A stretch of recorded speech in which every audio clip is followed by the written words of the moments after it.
Malaysia dianugerahkan tanah seluas 0.6 hektar oleh Kerajaan Timor Leste sebagai simbolik memperkukuh hubungan dua hala antara kedua-dua negara. Pensyarah dari Universiti Malaya iaitu Profesor Madya Dr. Koo Ying Hui mencipta sejarah apabila dilantik sebagai penasihat Kerajaan Timor Leste, merupakan satu-satunya rakyat Malaysia yang dilantik secara rasmi sebagai anggota Dewan Penasihat Antarabangsa IAC.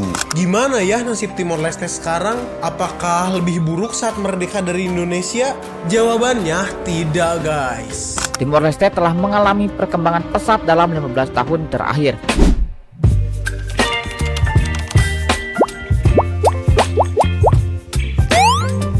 Halo, teman-teman semua. Kembali lagi bersama saya, Ria Oktorina. Semoga kalian semua dalam keadaan sehat dan sejahtera di hari yang penuh makna ini. Hari ini, kita akan membahas satu peristiwa yang tidak hanya memperkuat hubungan diplomatik antara dua negara, tetapi juga memberikan kita pelajaran tentang arti persaudaraan dan kerjasama internasional. Tema kali ini adalah mengenai langkah simbolis yang dilakukan oleh Timor Leste yang memberikan sebagian kecil tanahnya kepada Malaysia. Namun, izinkan saya menekankan sejak awal bahwa pembahasan ini bukan untuk membandingkan atau menilai mana yang benar dan mana yang salah. Tujuannya murni untuk memberikan inspirasi tentang bagaimana kita bisa belajar dari negara-negara sekitar untuk membangun masa depan yang lebih baik bagi bangsa kita. Malaysia dianugerahkan tanah seluas 0.6 hektar oleh Kerajaan Timor Leste sebagai simbolik memperkukuh hubungan dua hala antara kedua-dua negara. Menurut Timbalan Perdana Menteri Datuk Seri Ahmad Zahid Hamidi, tanah itu boleh dimanfaatkan untuk pembinaan kedutaan Malaysia serta pelbagai kegunaan untuk rakyat Malaysia yang berada di negara berkenaan.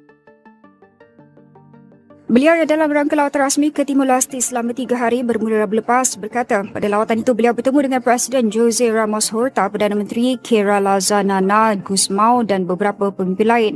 Beliau berkata pertemuan itu memberikan peluang kepada Malaysia dan Timor Leste mengembangkan potensi kerjasama dan meneroka bidang baharu yang dapat memberi manfaat kepada kedua-dua negara. Jelasnya beberapa pertemuan dan perbincangan telah dilakukan berkisar kepada usaha memperkasa hubungan dua hala termasuk tumpuan kepada sektor-sektor tertentu seperti pembangunan desa, perumahan, industri halal, pemberkasaan sektor pelancongan yang semakin berkembang serta usaha Timor Leste untuk menjadi anggota baharu di dalam ASEAN. Ahmad Zahid yang mahiri lawatan rasmi pada Jumaat berkata, usaha meningkatkan perdagangan dua hala turut dilakukan dan beliau mencadangkan supaya Trade Invest Timor Leste dilaksanakan untuk menjalankan misi perdagangan dan pelaburan ke Malaysia bagi meneroka pelbagai peluang pelaburan yang berpotensi untuk manfaat kedua-dua negara. Beliau yang juga Menteri Kemajuan Desa dan Wilayah berkata, Malaysia melalui Malaysian Technical Cooperation Program MTCP juga komited berkongsi pengalaman dan kepakaran dengan Timor Leste di bawah rangka kerjasama Selatan-Selatan dan setakat ini 781 peserta dari negara itu telah dilatih dalam berbagai kursus dan program bantuan teknikal yang ditawarkan. Ahmad Zahid berkata keberhasilan lawatan rasmi ke Timor Leste ini turut diterjemah melalui pemeteraian surat niat atau LOI antara UNI-KL dan Kementerian Pendidikan Tinggi Timor Leste bagi penubuhan Pusat Pendidikan dan Latihan Teknikal dan Vocational TVET di negara berkenaan.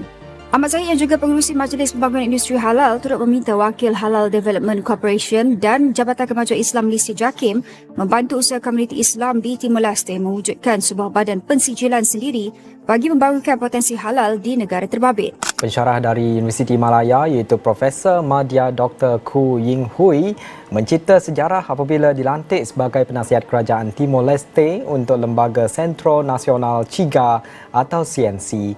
Ying Hui dari Jabatan Pengajian Antarabangsa dan Strategik Fakulti Sastra dan Sains Sosial UM merupakan satu-satunya rakyat Malaysia yang dilantik secara rasmi sebagai anggota Dewan Penasihat Antarabangsa IAC. Dia merupakan seorang daripada 9 sosok intelektual dan pakar merentasi pelbagai bidang dari pelbagai negara yang dilantik negara rasmi oleh Perdana Menteri Timor Leste Zana Gusmao untuk membantu kerajaan dalam melestarikan sejarah Timor Leste dan proses penyatuan negara. Menurut pengarah eksekutif CNC itu Hugo Fernandez, kesemua anggota penasihat dipilih oleh Zana sendiri dan bakal memberikan khidmat membantu CNC untuk tempoh 3 tahun. Sementara itu, Ying Hui menyifatkan pelantikan ini membuka ruang untuk Malaysia yang bakal menjadi pengerusi ASEAN 2025 untuk memainkan peranan signifikan meletakkan CNC dan Timor Leste di atas peta ASEAN dengan lebih strategik.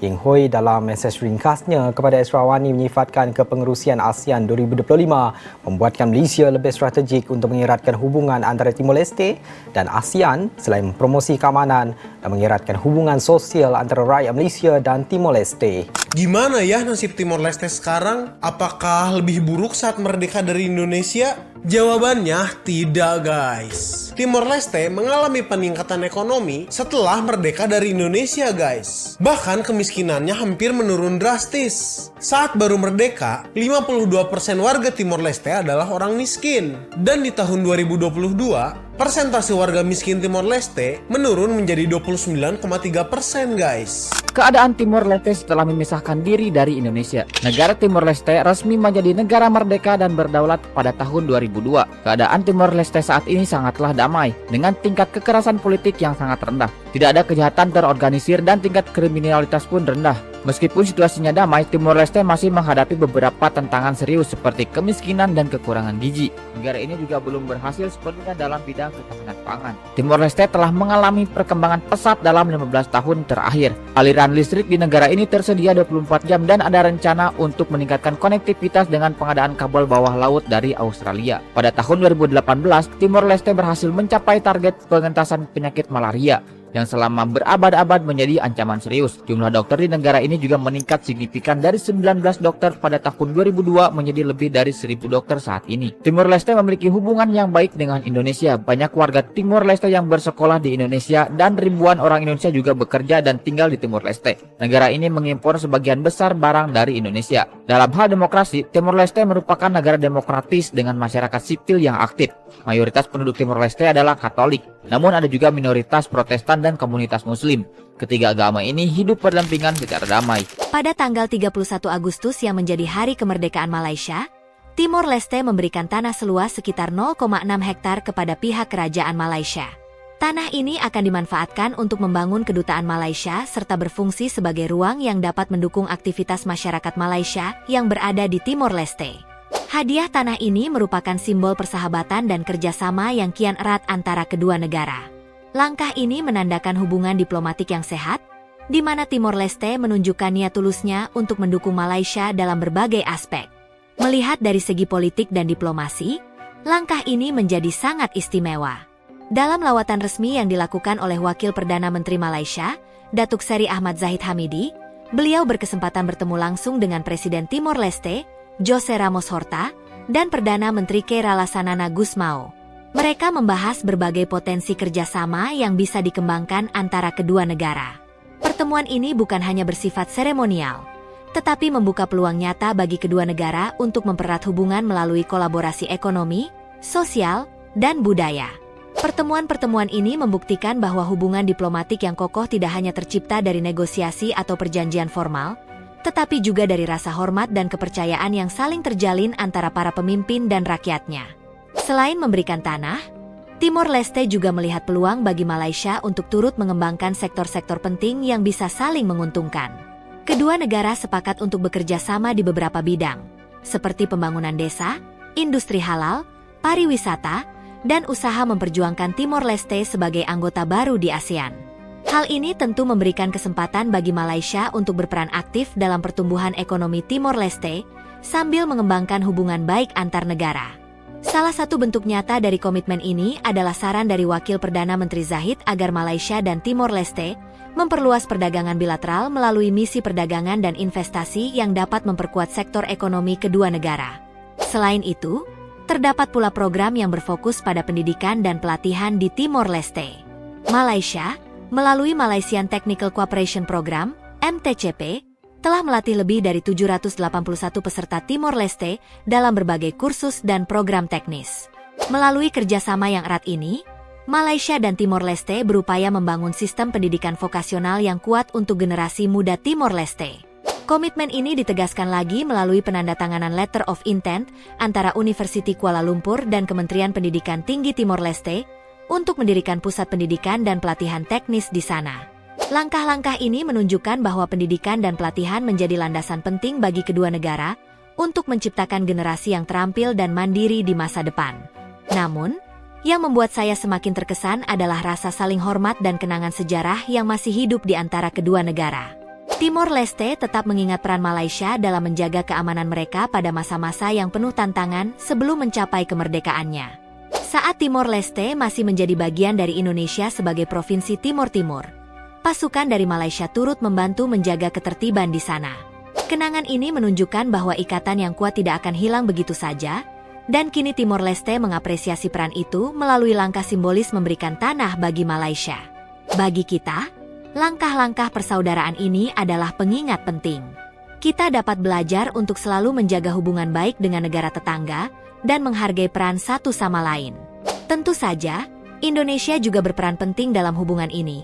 Dengan Timor Leste mengandalkan pasokan listrik dan internet dari Indonesia, serta banyak produk-produk Indonesia yang diekspor ke sana. Hal ini menjadi bukti nyata bahwa hubungan harmonis antara negara-negara di kawasan kita adalah aset berharga yang harus terus kita pertahankan. Oleh karena itu, teman-teman, mari kita memandang kisah ini sebagai pelajaran berharga tentang pentingnya saling mendukung dan menghormati. Di dunia yang semakin terhubung ini, kemajuan suatu negara seringkali ditentukan oleh kemampuannya menjalin hubungan baik dengan negara lain. Sebagai bangsa yang besar, kita juga perlu menyadari bahwa kerjasama antar negara adalah salah satu cara untuk mencapai kesejahteraan bersama. Bukan berarti kita harus merasa cemas atau bersaing, tetapi jadikanlah ini sebagai dorongan untuk memperkuat persaudaraan dan mengembangkan diri kita demi masa depan yang lebih baik. Demikianlah pembahasan kita kali ini. Saya, Ria Oktorina, sangat bersyukur bisa berbagi pandangan ini bersama kalian. Semoga kisah ini menjadi inspirasi bagi kita semua untuk terus menjunjung tinggi persaudaraan, baik di dalam negeri maupun dengan negara-negara sahabat. Sampai bertemu di kesempatan berikutnya. Terima kasih sudah menonton, dan semoga konten ini bermanfaat bagi kita semua. Baby, you give me ice and fire.